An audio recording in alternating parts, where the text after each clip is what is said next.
नमस्कार, मेरा नाम है सुमित सिंह मेहता। आज हम थर्मोडायनेमिक्स का तीसरा लेक्चर हम यहाँ पर स्टार्ट कर रहे हैं। तो सबसे पहले देख लेते हैं कि आज के लेक्चर में हम किन किन चीज़ों के बारे में डिस्कस करेंगे। ठीक है, तो सबसे पहले हम डिस्कस करेंगे इसके बारे में कि वर्क क्या होता है, उसके बारे में डिस्कस करेंगे। फिर हम डिस्कस करेंगे कि थर्मोडायनेमिक वर्क क्या होता है, यानी थर्मोडायनेमिक्स में हम वर्क को कैसे डिफाइन करते हैं। ठीक, फिर हम डिफाइन करेंगे कि इंटरनल और एक्सटर्नल वर्क क्या होता है। फिर हम डिफाइन करेंगे इंडिकेटर डायग्राम क्या होता है, बहुत इंपॉर्टेंट चीज़, क्या इंडिकेटर डायग्राम क्या होता है। फिर इन सबसे रिलेटेड कुछ इंपॉर्टेंट क्वेश्चन करेंगे। ठीक है, तो शुरुआत करते हैं किससे, वर्क से। वर्क क्या होता है, ठीक है, जैसे कि हमने सबसे पहले बार 9th में या फिर 10th में या फिर 11th में हमने क्या पढ़ा होगा, वर्क के बारे में डिस्कस किया होगा। ठीक है, हम क्या करते हैं, अगर हमारे पास हम किसी ऑब्जेक्ट पर फोर्स लगाते हैं और हम कहते हैं कि वो ऑब्जेक्ट उस फोर्स की वजह से क्या हो गया, डिस्प्लेस हो गया, तो हम कहते हैं हमने क्या किया, कुछ वर्क किया। ठीक है, तो वो क्या होना चाहिए, हम क्या करेंगे, किसी ऑब्जेक्ट पर फोर्स लगाएंगे और उस फोर्स के लगने से वो ऑब्जेक्ट क्या हो जाना चाहिए, डिस्प्लेस होना चाहिए, तो हम कहेंगे हमने क्या किया है, कुछ वर्क किया हुआ है। या फिर दूसरी कंडीशन क्या हो सकती है कि कोई ऑब्जेक्ट क्या कर रहा होगा, मूव कर रहा होगा, और हम क्या करेंगे, उस ऑब्जेक्ट की स्पीड को क्या कर देंगे, चेंज कर देंगे, या फिर उसको हम रोकने की कोशिश करेंगे, तो हम क्या कर रहे होंगे, वर्क कर रहे होंगे। तो देखो, वर्क करने के दौरान होता क्या है, इसको समझना बड़ा इंपॉर्टेंट है। देखो, जैसे मैंने अज्यूम कर लिया कि कोई एक ऑब्जेक्ट है या फिर कोई एक पत्थर मेरी ओर लुढ़क के आ रहा है। ठीक है, यानी उस ऑब्जेक्ट के पास क्या है, कुछ एनर्जी है। अब वो लुढ़क के आ रहा है, यानी कैसी एनर्जी है उसके पास, कुछ काइनेटिक एनर्जी है, या फिर बोल सकते हैं हम रोटेशनल काइनेटिक एनर्जी है। ठीक, अब पत्थर मेरी ओर आया, अब छोटा पत्थर है, ठीक है, बहुत बड़ा पत्थर नहीं है, एक इमेजिनरी पत्थर है, ऐसा नहीं कि आप दब जाओगे, ऐसा मैं नहीं बोल रहा हूँ। ओके ना, पत्थर आपकी ओर आ रहा है, आपने क्या करना है, उसको रोकना है। ठीक है, आपको रोकने के लिए क्या करना पड़ेगा, उस पर वर्क करना पड़ेगा। ठीक है, यहाँ पे क्या बोल सकता हूँ, आपको उसको क्या लगाना पड़ेगा, उस पर फोर्स लगाना पड़ेगा। आप उसको जैसे ही रोकोगे, उसकी काइनेटिक एनर्जी क्या होगी, चेंज होगी, यानी उसको काइनेटिक एनर्जी चेंज होने का मतलब उसकी वेलोसिटी कम होगी, वेलोसिटी कम होने का मतलब उसकी काइनेटिक एनर्जी कम होगी। नाउ काइनेटिक एनर्जी कम होने का मतलब ये होता है कि काइनेटिक एनर्जी किस में चेंज हो रही होगी, पोटेंशियल एनर्जी में चेंज हो रही होगी। कब, जब उसमें हम क्या करेंगे, वर्क करेंगे, जब उसमें क्या लगाएंगे, हम फोर्स लगाएंगे। ठीक है, तो हमने क्या किया, एक ऑब्जेक्ट था वहां से, या फिर एक पत्थर था जो हमारी ओर रोल करके आ रहा था, उसके पास कुछ काइनेटिक एनर्जी थी, मैंने उस पर वर्क किया, तो उसकी काइनेटिक एनर्जी किस में चेंज हो गई है, पोटेंशियल एनर्जी में चेंज हो गई है। तो वर्क करने से क्या होता है, एनर्जी एक फॉर्म से दूसरे फॉर्म में चेंज हो जाती है। तो अगर वर्क को मैं डिफाइन करूं तो वर्क क्या है, वर्क एक रास्ता है जिस रास्ते से क्या होता है, कोई एक एनर्जी एक फॉर्म से दूसरे फॉर्म में क्या हो जाती है, ट्रांसफर हो जाती है। जैसे कि इस पत्थर वाले केस में क्या हुआ, उस पत्थर की काइनेटिक एनर्जी जब हमने उसमें वर्क किया, उसको रोकने की कोशिश की, किस में चेंज हो गई, वो पोटेंशियल एनर्जी में चेंज हो गई। ठीक है, ओके, तो इतनी बात समझ में आई कि वर्क क्या होता है। तो वर्क की डेफिनेशन लिखो, work is a way of exchange of energy from one form to another form. ठीक है, तो एनर्जी के एक फॉर्म से दूसरे फॉर्म में चेंज होने की जो प्रक्रिया होती है, या फिर जो रास्ता होता है, या फिर जो वे होता है, उसे हम क्या बोलते हैं, वर्क बोलते हैं। ठीक है, work is a way of transfer of energy from one form to another form. तो ये तो क्या हो गया, वर्क हो गया। नाउ सिंस वी नो, अगर हमारे पास वर्क को कैसे डिफाइन करते हैं हम, अगर हम किसी ऑब्जेक्ट पर फोर्स लगा रहे हैं F और वो फोर्स ds डिस्प्लेस हो जा रहा है, या फिर बहुत छोटा सा डिस्प्लेसमेंट ds हो रहा है, तो वर्क इक्वल टू क्या होता है हमारे पास, फोर्स डॉट ds,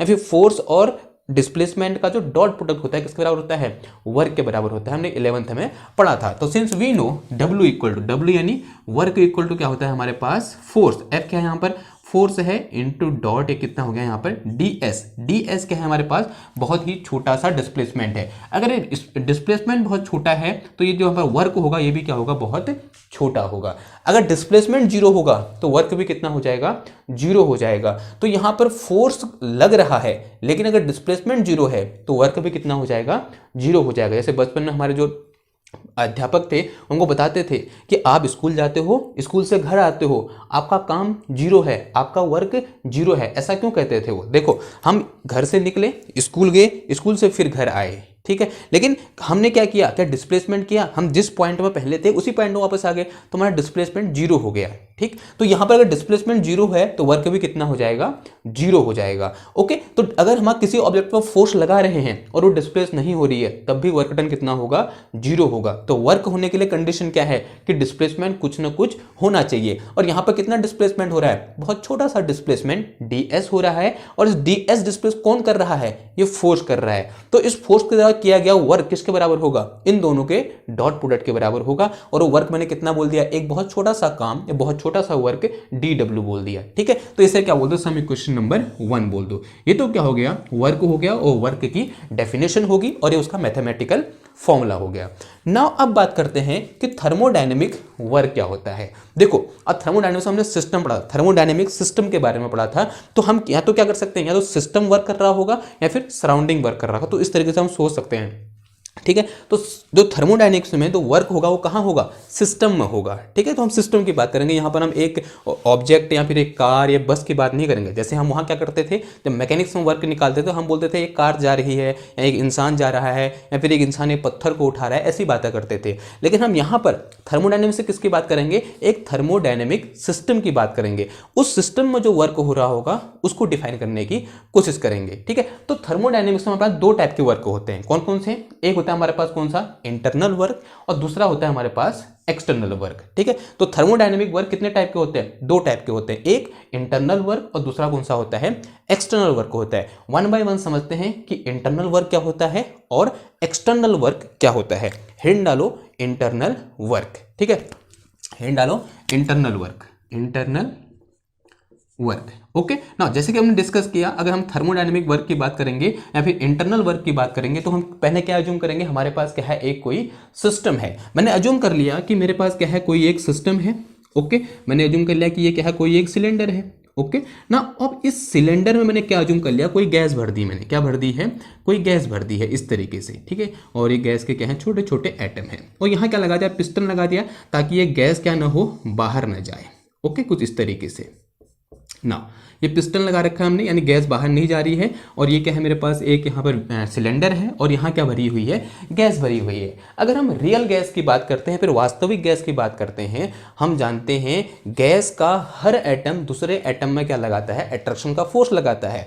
या फिर थोड़ा सा लेवल को हम इंक्रीज करें या फिर उसको लार्ज लेवल की बात करें तो हम बोलते हैं कि किसी गैस का हर मॉलिक्यूल दूसरे मॉलिक्यूल में क्या लगाता है, अट्रैक्शन का फोर्स लगाता है, तभी तो गैस बनी हुई है। ठीक, क्या हो रहा है, एक मॉलिक्यूल दूसरे मॉलिक्यूल को अपनी ओर खींच रहा है इंटर मॉलिक्यूलर फोर्स से। ठीक है, इतनी बात समझ में आई। तो इस गैस का हर मॉलिक्यूल क्या कर रहा होगा, दूसरे मॉलिक्यूल को अपनी ओर खींच रहा होगा। मैंने अज्यूम कर लिया कि यहाँ पर, अब मैं दो पार्ट में डिवाइड कर देता हूँ। ठीक है, मैंने अज्यूम कर लिया कि इस गैस का मैंने कुछ ये पार्ट ले लिया, इतना पार्ट ले लिया। ठीक, ये पार्ट क्या है, ये गैस का कुछ पार्ट है, इसमें कुछ एटम होंगे और मैंने अज्यूम कर लिया कुछ एटम ने मिलकर यहाँ पर क्या बना रखा है, एक ये मॉलिक्यूल बना रखा है। ठीक है, सिमिलरली मैंने यहाँ पर एक और पार्ट ले लिया इस गैस का कुछ इस तरीके से, और यहाँ पर भी क्या बना रखा है इन्होंने, एक मॉलिक्यूल है। ठीक है, इसके अंदर भी क्या है, एक मॉलिक्यूल है और मॉलिक्यूल थोड़ा एटम से क्या होगा, बड़ा होगा, इसलिए मैंने मॉलिक्यूल को थोड़ा बड़ा दिखा दिया ना। हो क्या बोल रहा हूँ मैं कि ये मॉलिक्यूल इस मॉलिक्यूल को क्या कर रहा होगा, अट्रैक्ट कर रहा होगा, और ये मॉलिक्यूल भी इस मॉलिक्यूल को क्या क्या कर रहा होगा, अट्रैक्ट कर रहा होगा। ठीक है, यहाँ पर और मॉलिक्यूल भी होंगे,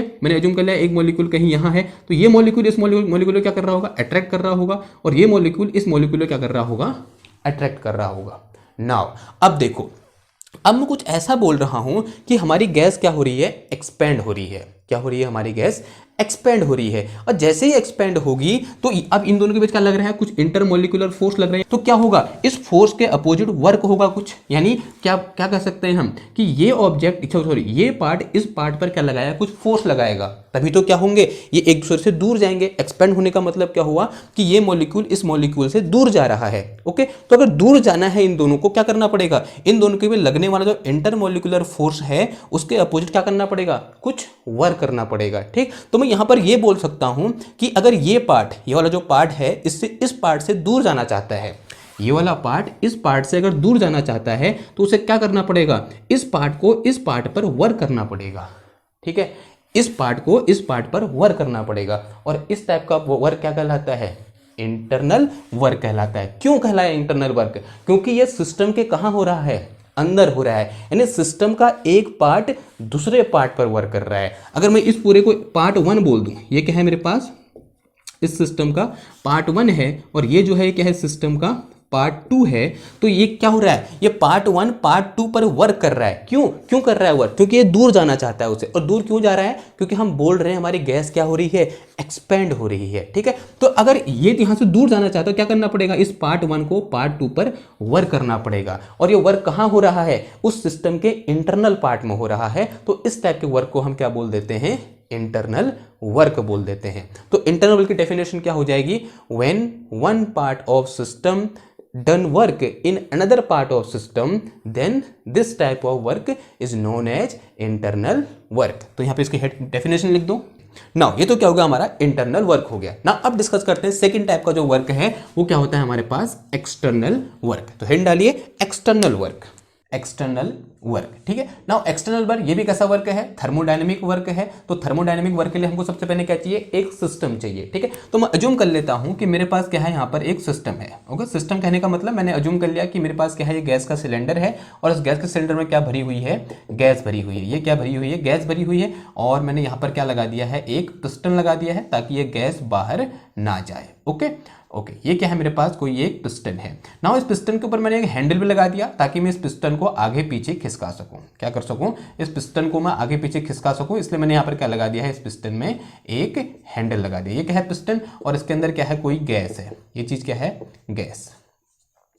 ये क्या है, हमारे पास गैस है। तो ये गैस किस तरह बिहेव करेगी, एक थर्मोडायनेमिक सिस्टम की तरह बिहेव करेगी। ओके, अगर ये सिस्टम है और मैं ऐसा अज्यूम कर रहा हूं कि जो पिस्टन है और जो ये सिलेंडर है दोनों मिलकर किसकी तरह बिहेव कर रहे हैं, सराउंडिंग की तरह बिहेव कर रहे हैं। ये सिस्टम और जो पिस्टन है, सॉरी ये जो हमारे पास का सिलेंडर और जो पिस्टन है दोनों मिलकर किसकी तरह बिहेव कर रहे हैं, सराउंडिंग की तरह बिहेव कर रहे हैं। ये क्या है, हमारे पास सराउंडिंग है। ओके, तो ये जो है, ये जो गैस है ये क्या है, सिस्टम है। और जो ये सिलेंडर और जो पिस्टन है ये दोनों क्या है, हमारे पास सराउंडिंग है।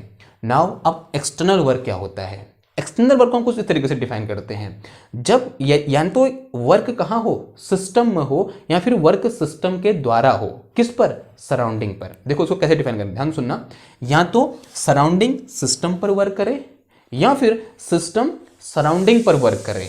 तो इस टाइप के वर्क को क्या बोलते हैं हम, एक्सटर्नल वर्क बोलते हैं। देखो समझते हैं होगा क्या।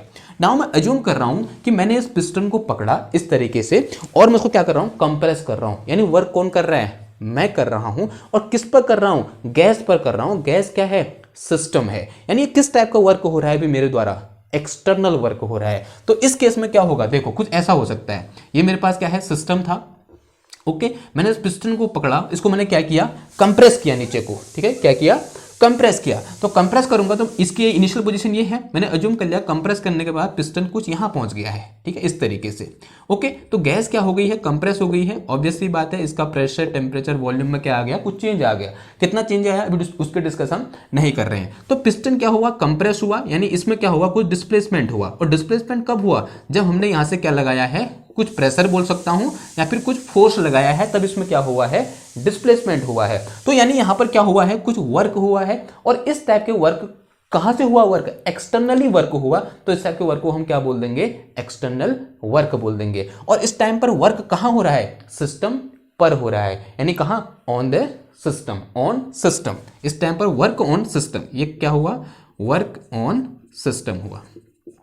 ओके ना, दूसरी चीज भी हो सकती है कि हमारी गैस क्या कर जाए, एक्सपेंड कर जाए। देखो कैसे, इससे में क्या हो रहा है, गैस कंप्रेस हो रही है। तो कुछ ऐसा भी तो केस हो सकता है कि जो गैस है वो क्या हो जाए, कंप्रेस हो जाए। ओके सॉरी, एक्सपेंड हो जाए। अब एक्सपेंड होने का मतलब क्या हुआ, अब ये दीवार तो खिसकेंगी नहीं, खिसकेगा सिर्फ कौन, ये पिस्टन खिसकेगा। तो इनिशियली पिस्टन कहां था, इस पोजीशन पर देगा, ये है इनिशियल पोजीशन। इनिशियली पिस्टन यहां था, मैंने अज्यूम कर लिया पिस्टन कहां चला गया है, अब इधर चला गया है, टॉप में आ गया है इस सिलेंडर के। तो अगर पिस्टन यहां आया है, इसका मतलब क्या हुआ, यहां पर गैस क्या हो गई होगी, एक्सपेंड हो गई होगी। अब गैस के एक्सपेंड होने का मतलब क्या है, क्यों गैस एक्सपेंड हुई, क्योंकि इस गैस ने इस पिस्टन पर क्या लगाया है, कुछ फोर्स या फिर कुछ प्रेशर लगाया होगा। फोर्स भी बोल सकते हैं, प्रेशर भी बोल सकते हैं, ठीक है, क्योंकि दोनों क्या होते हैं, रिलेटेड होते हैं एक दूसरे से। तो हम क्या बोल सकते हैं, प्रेशर बोलो या फोर्स बोलो। यहां पर भी आप प्रेशर भी बोल सकते हो और फोर्स भी बोल सकते हो, ठीक है। तो इस गैस ने इस पिस्टन पर प्रेशर लगाया और कहां चला गया, ये अपवर्ड डायरेक्शन में चला गया, या फिर कुछ क्या हो गया, बाहर की ओर डिस्प्लेस हो गया। अगर ये डिस्प्लेस हुआ है, अगर ये डिस्प्लेसमेंट है यहाँ पर, ये अगर ये डिस्प्लेस हुआ है, तो इसका मतलब इस गैस ने इस पिस्टन पर क्या किया है, कुछ वर्क किया है। और अभी हमने फर्स्ट में अज्यूम किया था कि जो पिस्टन है वो किसका पार्ट है, सराउंडिंग का पार्ट है। यानी यहां पर जो गैस है वो वर्क कर रही है किस पर, सराउंडिंग पर, यानी पिस्टन पर वर्क कर रही है। तो यहां पर क्या है, work done by the system. ये क्या है मेरे पास, work done by system, by system. यहां पर क्या हो रहा है, वर्क डन ऑन सिस्टम। यहां पर वर्क किस पर डन हो रहा है, सिस्टम पर हो रहा है। और यहां पर वर्क कौन कौन कर रहा है, सिस्टम कर रहा है, किस पर, सराउंडिंग पर। और इस टाइप के वर्क को हम क्या बोल देते हैं, एक्सटर्नल वर्क बोल देते हैं। तो एक्सटर्नल वर्क की डेफिनेशन क्या हो जाएगी, when work is done by the system और on the system, then this type of work is known as external work. तो लिखिए definition, when work is done by the system or on the system, then this type of work is known as external work. Okay, definition लिख देंगे आप, ठीक हो गया, बहुत बढ़िया। नाउ अब बात करते हैं इसके मैथमेटिकल फॉर्मुलेशन के बारे में कि मैथमेटिकली हम इस एक्सटर्नल वर्क को कैसे डिफाइन करेंगे। जैसे मैकेनिक्स में हमारे पास फॉर्मूला क्या था, W is equal to F dot D S था। सिमिलरली यहां पर हमारे पास क्या निकलना पड़ेगा, हमको कुछ वर्क के लिए एक मैथमेटिकल फॉर्मूला निकालना पड़ेगा ताकि हम आसानी से क्या कर सकें, किसी सिस्टम के द्वारा किया गया वर्क निकाल सकें या फिर किसी सिस्टम पर किया गया वर्क निकाल सकें। ठीक है, तो इसे मिटाते हैं, फिर हेडिंग डालिए mathematical formulation for external work, formula for external work या फिर mathematical formula for external work. Okay, now assume कर लेते हैं कि हमारे पास कोई एक सिस्टम है, कुछ इस तरीके का हमारे पास सिस्टम देखने को मिल रहा है यहाँ पर। ओके, थोड़ा बड़ा बड़ा बनाना ताकि हमारा डायग्राम क्या बने, स्पष्ट बने और हमको जो वेरिएबल होंगे वो साफ साफ दिखेंगे। ओके, ये क्या है मेरे पास सिस्टम है, और सिस्टम क्या है, थर्मोडायनेमिक सिस्टम है, यानी मैं क्या अज्यूम कर ले सकता हूँ, गैस अज्यूम कर सकता हूँ। ठीक, तो मैंने अज्यूम कर लिया कि ये क्या है, सिलेंडर है और सिलेंडर में यहाँ पर कोई एक पिस्टन लगा हुआ है इस तरीके से, और इस पिस्टन को क्या कर सकते हैं हम, डिस्प्लेस कर सकते हैं इसकी पोजीशन से। ओके, कुछ तरीके से ये क्या है हमारे पास पिस्टन है और इस सिलेंडर के अंदर हमने क्या रखी हुई है, कुछ गैस रखी हुई है इस तरीके से।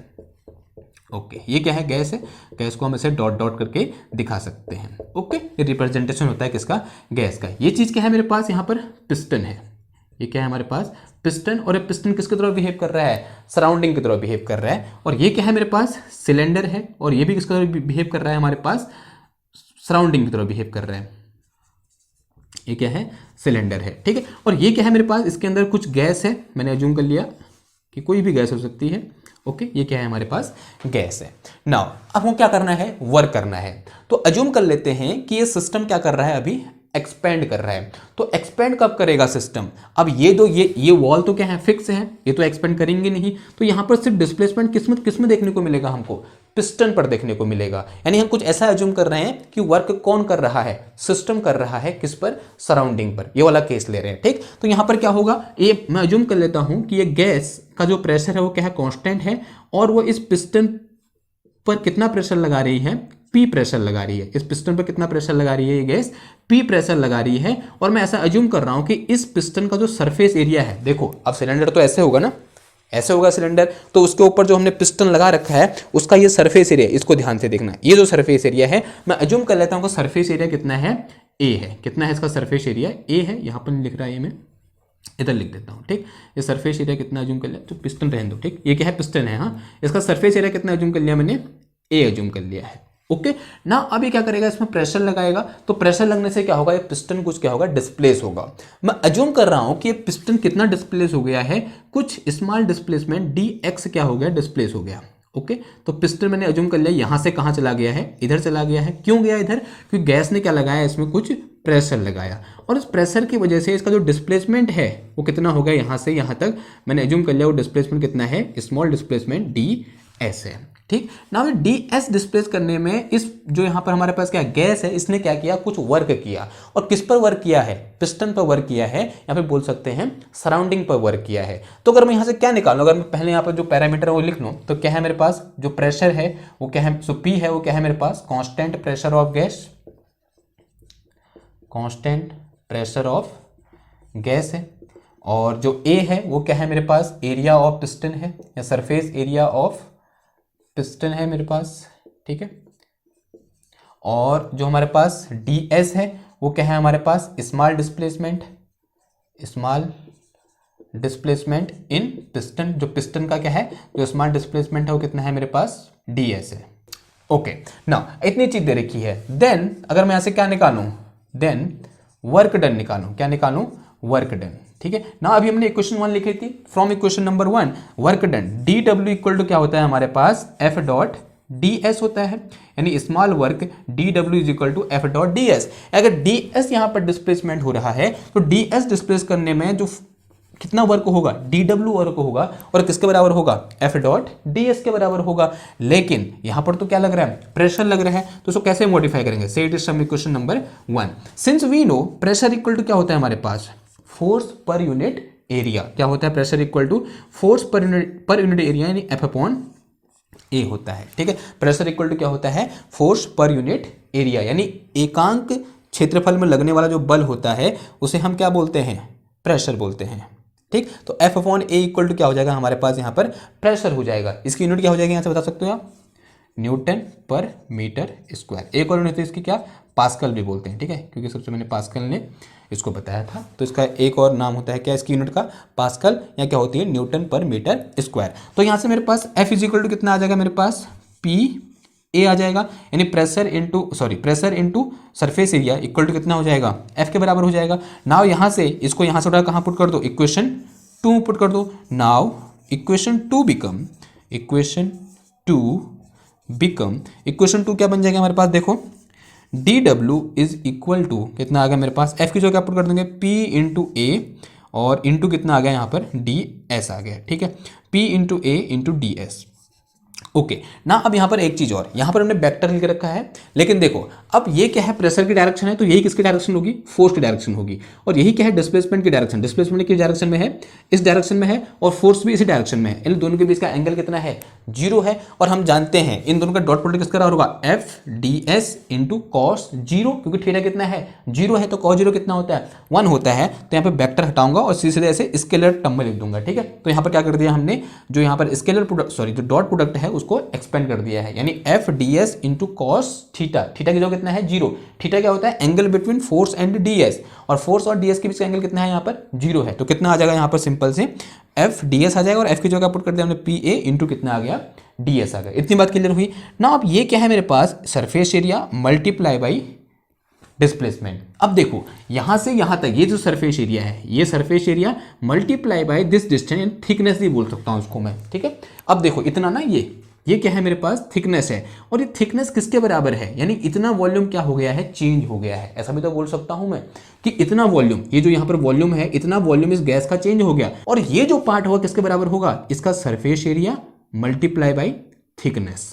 तो surface area multiply by thickness, या थिकनेस यानी क्या है, डी एस है, वो किसके बराबर होगी, चेंज इन वॉल्यूम के बराबर होगी। तो यहां पर सिंस जो मेरे पास change in volume, small change in volume D V is equal to किसके बराबर हो जाएगा हमारे पास, ए इंटू डी एस के बराबर, किसके बराबर हो जाएगा, ए इंटू डी एस के बराबर हो जाएगा। ये कैसे समझ में आया ना, क्योंकि ये क्या है, सरफेस एरिया, और मल्टीप्लाई बाय कितना आ गया, ये क्या है, डिस्टेंस। देखो यूनिट से भी सॉल्व हो सकता है। देखो ये क्या, सरफेस एरिया का यूनिट क्या होता है, मीटर स्क्वायर, एंड मल्टीप्लाई में ये क्या है, डिस्प्लेसमेंट, इसकी कितनी होती है, मीटर। तो कितना आ जाएगा, ये मीटर की पावर 3, और मीटर की पावर 3 किसकी यूनिट होती है, वॉल्यूम की होती है। ठीक है, तो यानी ये जो हमने लिखा है बिल्कुल सही लिखा है, तो ये डायमेंशनली और यूनिट से भी क्या हो गया, सही हो गया। ओके नाउ, तो इसको मिटा दूं, ये समझ में आया ना। तो डी वी इक्वल टू क्या लिख सकता हूं मैं यहाँ पर, ए इंटू डी एस लिख सकता हूँ ना। अब इसको एक काम करो, तो डी डब्ल्यू इक्वल टू क्या हो जाएगा, इसको यहाँ से उठाकर इधर पुट कर दो, तो मेरे पास यहाँ पर finally D W is equal to कितना आ गया मेरे पास यहाँ पर, P इंटू, अब इसको जब पुट क्या पुट कर देंगे, डी भी पुट कर देंगे, यानी चेंज इन वॉल्यूम। तो say it is some equation number 3, इसे मैंने क्या बोल दिया, इक्वेशन नंबर 3 बोल दिया। ओके, तो ये तो क्या निकला, स्मॉल वॉल्यूम डी भी चेंज होने में कितना वर्क किया गया, कितना वर्क किया गया, डी डब्ल्यू वर्क किया गया। लेकिन अब मुझे निकालना है कि V1 से V2 चेंज होने में कितना वर्क किया गया। क्या निकालना है, V1, अब ऐसा अज्यूम कर लेता हूं कहां से कहां हो रहा है, V1 से V2 चेंज हो रहा है वॉल्यूम। ठीक है, अगर मैं क्या निकालूं यहां से, work done in changing volume from V1 to V2, V1 से V2 चेंज करने में कितना वॉल्यूम चेंज हुआ है। तो क्या कर देंगे, इक्वेशन 3 को इंटीग्रेट कर देंगे, ऑन इंटीग्रेटिंग इक्वेशन 3 को क्या कर दो, इंटीग्रेट कर दो। क्या आ जाएगा, देखो यहां से integrating D W, integration D W is equal to integration P D V into, और यहाँ लिमिट कहाँ से आ गया, V1 से V2। ठीक है, V1 से V2 चेंज हो रहा है। ठीक, तो dW का इंटीग्रेशन कितना होता है, W होता है, एंड यहाँ P क्या है, कांस्टेंट है। P क्या है, कांस्टेंट प्रेशर ऑफ गैस है, कांस्टेंट है तो इंटीग्रेशन के बाहर आ जाएगा। इंटीग्रेशन कहाँ से कहाँ, V1 से V2 इंटू कितना आ गया यहाँ पर dV आ गया।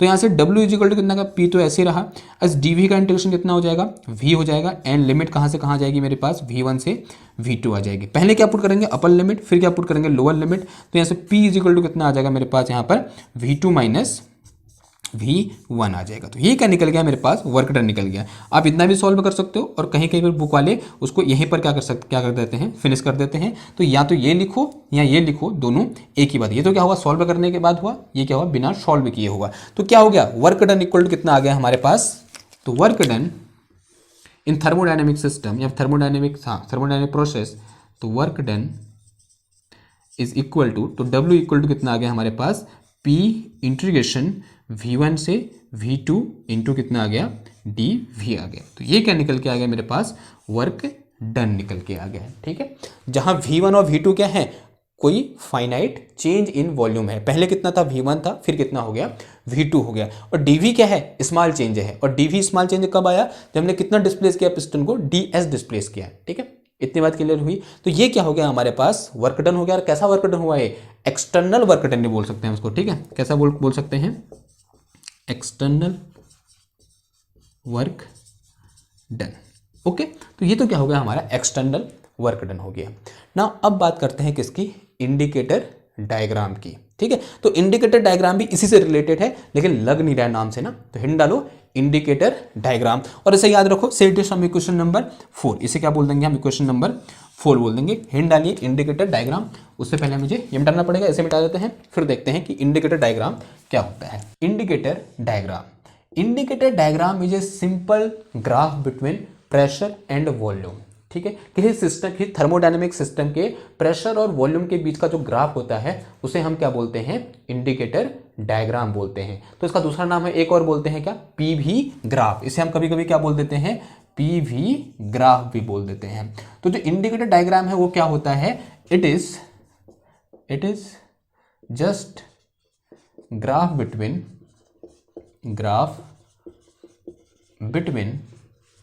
Pressure and volume, P and V, P for pressure and V for volume. Pressure और वॉल्यूम के बीच का जो ग्राफ होता है उसे हम क्या बोलते हैं, इंडिकेटर डायग्राम बोलते हैं। ठीक है, और मोस्ट ऑफ जो बुक होती हैं उनमें जो प्रेशर होता है वो वर्टिकल एक्सेस में लिया होता है, और जो वॉल्यूम होता है वो हॉरिजॉन्टल एक्सेस में लिया होता है। ठीक है, मोस्ट ऑफ बुक्स में। तो हम भी कहाँ लेंगे, जो प्रेशर है उसको वर्टिकल एक्सेस में लेंगे, और जो वॉल्यूम है उसको हॉरिजॉन्टल एक्सेस में लेंगे। ठीक, तो मैंने अज्यूम कर लिया कि मेरे पास यहाँ पर क्या है, कोई एक, ये क्या है, एक्सेस है, ये कैसे एक्सेस है, वर्टिकल एक्सेस है, और एक किसको डिनोट कर रहा है, प्रेशर को डिनोट कर रहा है। और ये क्या है, इसकी हॉरिजॉन्टल एक्सेस है, और एक इसको डिनोट कर रहा है, वॉल्यूम को डिनोट कर रहा है कुछ इस तरीके से। ये क्या है मेरे पास यहाँ पर, V क्या है, वॉल्यूम है। ठीक, इसको अज्यूम कर लिया किसमें होगा मेरे पास, पास्कल में है, और ये किसमें है मेरे पास, मीटर क्यूब में है। ओके, इस तरीके से।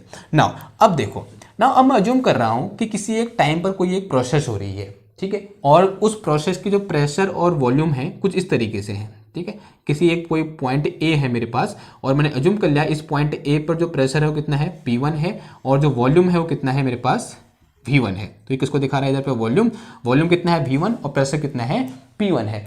और प्रोसेस आगे बढ़ी, प्रोसेस आगे बढ़ने का मतलब क्या होता है थर्मोडायनेमिक्स में, कि जो थर्मोडायनेमिक वेरिएबल है, यानी प्रेशर, टेम्परेचर और वॉल्यूम है, वो क्या हो रहे हैं, चेंज हो रहे हैं। तो ये ग्राफ किसके बीच है, प्रेशर और वॉल्यूम के बीच है। तो यानी एक ऐसी प्रोसेस हो रही है जिसमें प्रेशर और वॉल्यूम क्या हो रहा है, चेंज हो रहा है। मैंने अज्यूम कर लिया कि थोड़ी देर के बाद प्रेशर यहाँ पहुंच गया और वॉल्यूम यहाँ पहुंच गया, प्रेशर फिर यहाँ पहुंच गया, वॉल्यूम फिर यहाँ पहुंच गया, प्रेशर फिर यहाँ पहुंच गया, वॉल्यूम फिर यहाँ पहुंच गया। तो इस तरीके से क्या हो रहा है, चेंज हो रहा है किसमें, प्रेशर और वॉल्यूम में। और मैंने अज्यूम कर लिया कि उस चेंज के द्वारा क्या है, एक ग्राफ आया, और ग्राफ कुछ इस तरीके का है, और यहां पर जाकर रिएक्शन क्या होगी, रुक गई। और मैंने अज्यूम कर लिया कि ये पॉइंट क्या है मेरे पास, या फिर प्रोसेस क्या होगी, रुक गई। और मैं अज्यूम कर लिया ये पॉइंट क्या है मेरे पास, पॉइंट B है।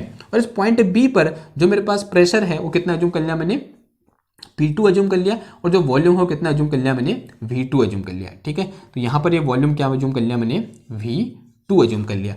तो ये A पॉइंट, ये B पॉइंट, लेट अस से दिस इज C पॉइंट, और ये क्या हो गया मेरे पास, D पॉइंट हो गया। ओके, इतनी बात क्लियर हुई। नाउ मैं ऐसा अज्यूम कर रहा हूं कि इस पॉइंट A और पॉइंट B के बीच में कोई एक पॉइंट क्या है मेरे पास, A B C D E, क्या है मेरे पास, कोई एक पॉइंट E है। क्या अज्यूम कर लिया कि इन दोनों के बीच में कोई एक पॉइंट क्या है मेरे पास ई है, और इस ई पॉइंट में जो प्रेशर है वो कितना अज्यूम कर लिया मैंने, पी अज्यूम कर लिया कि इस ई पॉइंट पर जो मेरे पास प्रेशर है वो कितना है मेरे पास, पी प्रेशर है, कि इस पॉइंट पर प्रेशर कितना है, पी प्रेशर है। नाउ एक काम कर रहा हूं कि इस पी पॉइंट के अबाउट में एक स्ट्रिप खींच रहा हूं, ठीक है, क्या कर रहा हूं मैं, एक स्ट्रिप खींच रहा हूं। क्यों खींच रहा हूं स्ट्रिप, मैं एक्चुअल में क्या करना चाहता हूं कि जो ए बी कर्व है इसके द्वारा जो कवर एरिया है उसे निकालना चाहता हूं। ना क्लास 11th में हम पढ़ते थे, जैसे हमारा इंटीग्रेशन वाला पार्ट पूरा होता था उसके बाद हम क्या पढ़ते थे, area covered by different type of curves, parabola, hyperbola, straight line, उनके द्वारा कर्व एरिया क्या होगा वो हम निकालते थे। उसी तरीके से हम यहाँ पर क्या करना चाह रहे हैं कि यहाँ पर जो ए बी लाइन है, इस ए बी लाइन का जो कवर्ड एरिया है, यानी ये जो एरिया है, यानी area A B C D है, इसे निकालना चाह रहे हैं। क्यों निकालना चाह रहे हैं, अभी जब हम एरिया निकालेंगे आपको पूरा समझ में आ जाएगा ऐसा हम क्यों कर रहे हैं, ठीक है ना। देखते हैं कैसे। तो उसने क्या करते थे हम, तो इसके पूरे एरिया में, ये क्या इसका एरिया है ना, ए बी सी डी इसका कवर एरिया है, तो इस पूरे एरिया में क्या कर देंगे, यहाँ पर क्या खींच देंगे, छोटी सी स्ट्रिप खींच देंगे। मैंने अज्यूम कर लिया इस ई पॉइंट के अबाउट क्या खींच दी मैंने, एक स्ट्रिप खींच दी, और इस स्ट्रिप की जो लेंथ है वो कितनी है, पी है, यानी पी यानी प्रेशर के बराबर है, यानी यहाँ से यहाँ तक कितना है, प्रेशर पी के बराबर है। और ऐसा अज्यूम कर लिया कि इसकी जो थिकनेस है, यानी ये कितनी अज्यूम कर ली मैंने, डी वी अज्यूम कर ली, डी वी यानी चेंज इन वॉल्यूम। ओके तो ये क्या है, यहां से यहां तो चेंज इन वॉल्यूम है, कितना अज्यूम कर लिया मैंने, डी वी अज्यूम कर लिया, और यहां से लेकर यहां तक जो थिकनेस है वो कितनी अज्यूम कर ली मैंने, यहां पर पी अज्यूम कर ली। ठीक, इतनी बात क्लियर हुई ना। अगर मैं क्या निकालूं, एरिया ऑफ स्ट्रिप निकालूं, तो एरिया जो स्ट्रिप है मुझे कैसी दिख रही है, रेक्टेंगुलर दिख रही है। तो रेक्टेंगल का एरिया क्या होता है, लेंथ इंटू ब्रेड्थ, क्या होता है, लेंथ इंटू ब्रेड्थ होता है। यानी लेंथ कितनी है इसकी, पी है, और ब्रेड्थ कितनी है इसकी, डी वी है। तो एरिया ऑफ स्ट्रिप कितना आ जाएगा यहाँ पर, अगर मैं क्या निकालूं, एरिया ऑफ स्ट्रिप निकालूं, ठीक है, area of strip is equal to क्या हो जाएगा यहाँ पर मेरे पास, लेंथ कितनी है इसकी, पी के बराबर है, यहाँ से आते कितना है, पी है, और इसकी ब्रेड्थ कितनी है मेरे पास, डी वी है। तो कितना आ जाएगा, पी इंटू डी वी आ जाएगा, कितना आ जाएगा, P इंटू डी वी आ जाएगा। तो इसका एरिया कितना आ गया, इस स्ट्रिप का एरिया कितना आ गया, P इंटू डी वी आ गया। अगर मैं ये निकालना चाहूं कि इस पूरे का एरिया कितना होगा, तो क्या करूंगा, इस स्ट्रिप की एरिया को क्या कर दूंगा, इंटीग्रेट कर दूंगा, और लिमिट कहां से कहां लूंगा, यहां से यहां, या डी पॉइंट से सी पॉइंट, और डी पॉइंट से सी पॉइंट लिमिट क्या है, V1 से V2 है। अगर मैं ये निकालूं एरिया ऑफ किसका, ए बी सी डी निकालूं, अगर area of A B C D निकालूं तो क्या कर दूंगा, एरिया ऑफ स्ट्रिप को इंटीग्रेट कर दूंगा। तो इंटीग्रेशन क्या आ जाएगा मेरे पास यहां पर, एरिया ऑफ स्ट्रिप आ जाएगा। ठीक है, now area of strip equal to क्या है मेरे पास, अभी निकाला कितना है, P इंटू डी वी है। तो P क्या है यहाँ पर, प्रेशर, डी वी क्या है, चेंज इन वॉल्यूम, और लिमिट कहाँ से कहाँ आ जाएगा यहाँ पर मेरे पास, अभी V1 से V2 आए, क्योंकि चेंज कौन हो रहा है, वॉल्यूम हो रहा है, और वॉल्यूम कहाँ से कहाँ चेंज हो रहा है यहाँ पर, V1 से V2 चेंज हो रहा है। तो ये क्या आ गई मेरे पास, लिमिट आ गई कहाँ से कहाँ, V1 से V2, और ये क्या आ गया, P डी वी, और एक किसके बराबर है, area of A B C D के बराबर है, या फिर area cover by P V graph के बराबर है।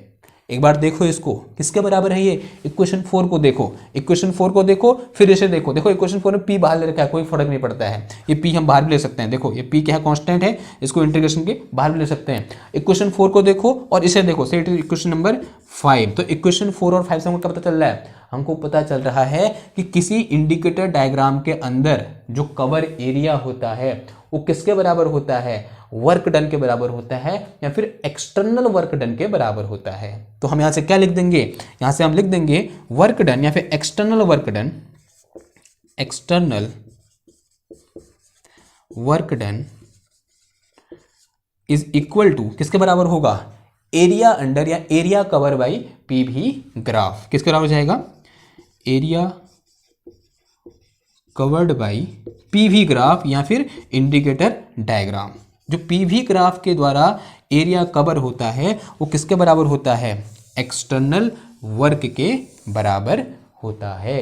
तो अगर मेरे को कोई एक प्रोसेस या फिर कोई ऐसा डायग्राम दे रखा है, पीवी डायग्राम दे रखा है, और आपसे पूछा गया है कि वर्क डन कितना होगा इस प्रोसेस के द्वारा, यहाँ पर प्रोसेस यहाँ से यहाँ जा रही ना, तो इस ए से बी जाने में जो प्रोसेस हुई उसमें कितना वर्क किया गया, तो उसका आंसर क्या होगा, इस पूरा क्या निकाल दो, एरिया निकाल दो। ऐसे area cover by this graph निकाल दो, क्या निकल के आ जाएगा, वर्क डन निकल के आ जाएगा। तो ये क्या हो गया हमारे पास इंडिकेटर डायग्राम हो गया, और ये क्या हो गया उसका फायदा हो गया। फायदा क्या हुआ कि उस इंडिकेटर डायग्राम का अगर हम क्या निकाल दें, एरिया निकाल दें, तो किसके बराबर आता है, उस प्रोसेस के दौरान वर्क डन के बराबर होता है। यानी कौन सा वर्क, एक्सटर्नल वर्क डन के बराबर होता है। ठीक है, तो अब इससे रिलेटेड एक क्वेश्चन कर लेते हैं।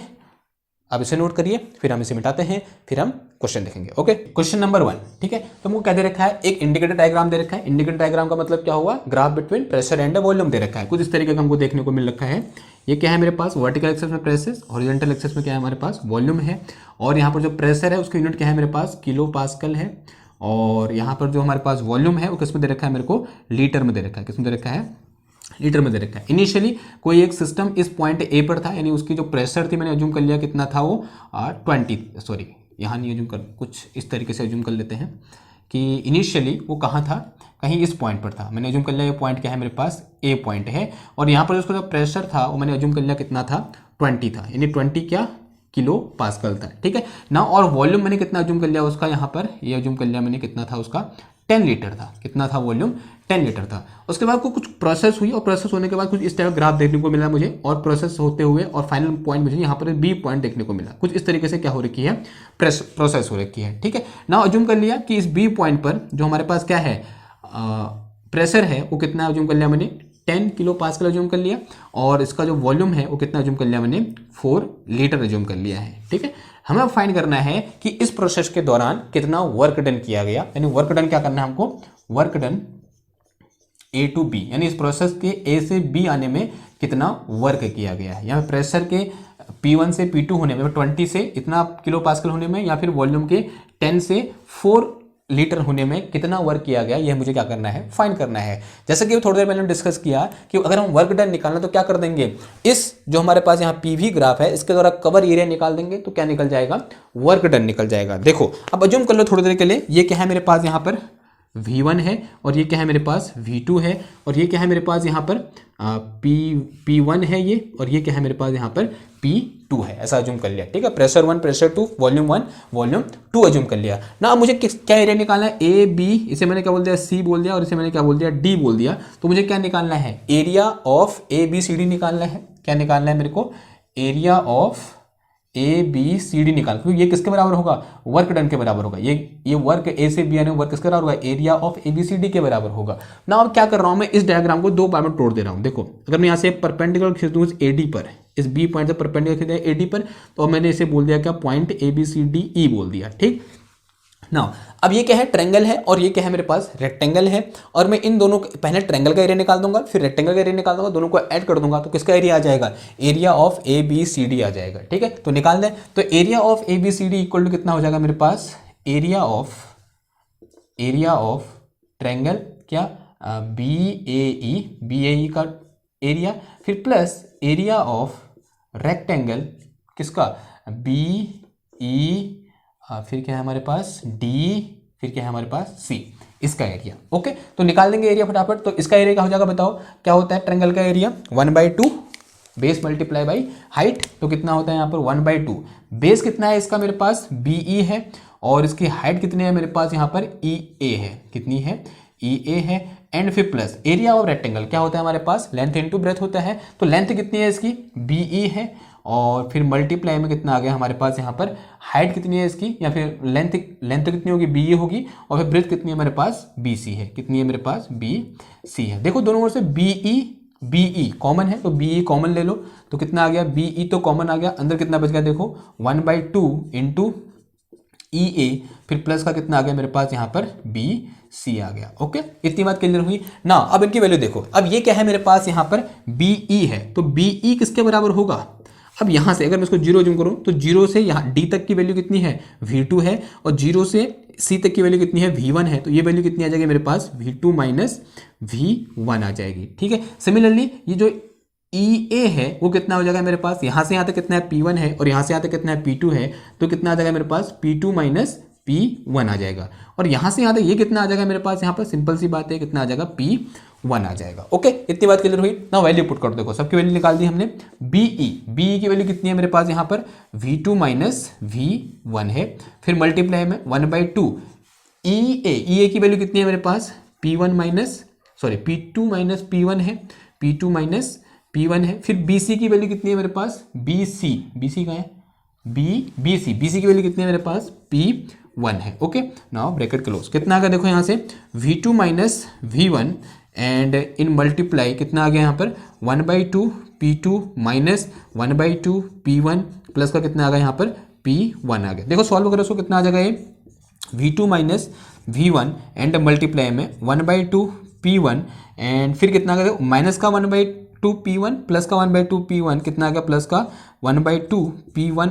ओके, ये P2 है, P2 और ये कितना है P1, दोनों ओर से 1/2 कॉमन है, अंदर कितना बच गया देखो V2 माइनस V1 इंटू कितना आ गया P2 plus P1। Value put करो, देखो V2 की वैल्यू कितनी है, वहाँ दे रखा है कितना 10 लीटर दे रखा है। ठीक है, अब देखो अगर लीटर को 1 लीटर इक्वल टू क्या होता है हमारे पास, 1 litre equal to 10⁻³ metre cube होता है। और ये क्या है मेरे पास किलो पास्कल है, तो 1 kilo pascal equal to 10⁻³ pascal हो जाएगा। ठीक है, तो इस तरीके से क्या कर दोगे यहाँ पर आप थोड़ा बहुत चेंज कर देंगे तो कितना आ जाएगा, इसको ऐसा यूनिट में लिखना है ना, तो कितना है V2 की वैल्यू कितनी है -10 माइनस कितना आ गया 4 आ गया, और मल्टीप्लाई में कितना आ जाएगा ये 10⁻³ आ जाएगा यहाँ पर, क्योंकि सबसे क्या आएगा, इससे भी 10⁻³, इससे भी 10⁻³ कॉमन आएगा, तो 10⁻³ ये आ गया।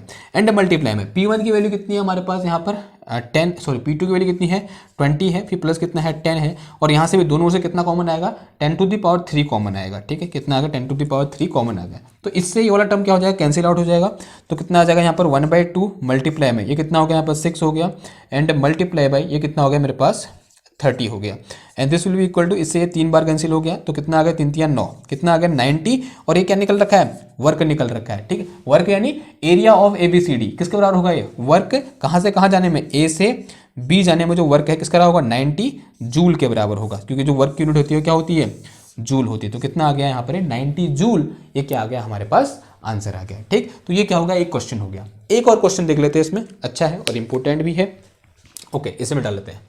ओके, अगेन मेरे को यहाँ पर क्या दे रखा है क्वेश्चन नंबर 2, क्या है मेरे पास यहाँ पर ये वर्टिकल एक्सेस और ये हॉरिजॉन्टल एक्सेस, यहाँ पे वॉल्यूम है ये, और यहाँ क्या है मेरे पास प्रेशर है। प्रेशर किस में है मेरे पास पास्कल में, और वॉल्यूम किस में है मेरे पास यहाँ पर मीटर क्यूब में। ठीक है, अभी ऐसा ही नोट दे रखा है। ओके, ना कुछ इस तरीके से प्रोसेस हो रही है, मैंने अज्यूम कर लिया कि कोई यहाँ पर प्रेशर ये है, और ये पॉइंट क्या है मेरे पास यहाँ पर A है, प्रेशर से यहाँ गई इस B पॉइंट पर गई। ओके, B पॉइंट से भी नीचे आई, इधर C पॉइंट पर गई, C पॉइंट से भी इधर आई।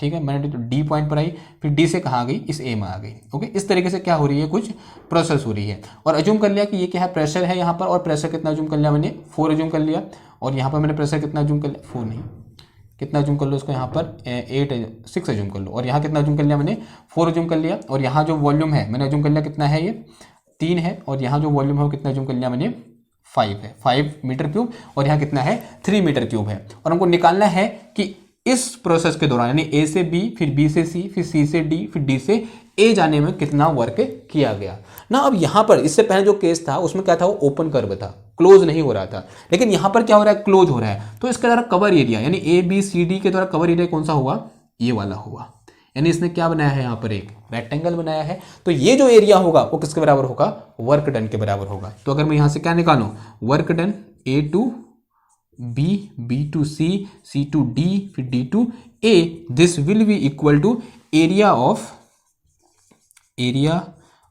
ABCD, इसका एरिया, और ये किसके बराबर आ जाएगा देखो क्या होता है लेंथ इंटू ब्रेथ, लेंथ यानी कितना हो जाएगा यहाँ पर AB मल्टीप्लाई में कितना आ गया AD आ गया। ओके, तो यहाँ पर मेरे पास AB की वैल्यू कितनी है AB यानी यहाँ से यहाँ 5, यहाँ से यहाँ 3, 5 - 3 कितना हो गया 2 हो गया, और फिर AD की वैल्यू कितनी हो जाएगी यहाँ से यहाँ 6, ये 0 है। ठीक है, यहाँ से यहाँ 6, यहाँ से यहाँ कितना है 4 है, तो कितना हो जाएगा यहाँ पर मल्टीप्लाई में 2 आ गया, तो कितना आ गया ये 4 जूल आ गया, यानी कितना वर्क करना पड़ा इसको 4 जूल वर्क हुआ इस प्रोसेस के दौरान। ठीक है, इस प्रोसेस को क्या बोलते हैं हम बाद में पढ़ेंगे। ठीक, क्या हो रहा है प्रोसेस A से स्टार्ट हो रही है, फिर घूम फिर के कहाँ जा रही है A में आ जा रही है, इसको बोलते हैं हम साइक्लिक प्रोसेस। ठीक है, क्या है एग्जांपल है किसका साइक्लिक प्रोसेस का, और ये साइक्लिक प्रोसेस क्या होती है हम आने वाले लेक्चर में क्या करेंगे डिस्कस करेंगे। तो इस तरीके से क्या करते हैं हम PV डायग्राम की हेल्प से किसी भी प्रोसेस में जो वर्क डन हुआ है या फिर एक्सटर्नल वर्क हुआ है उसको फाइंड करते हैं।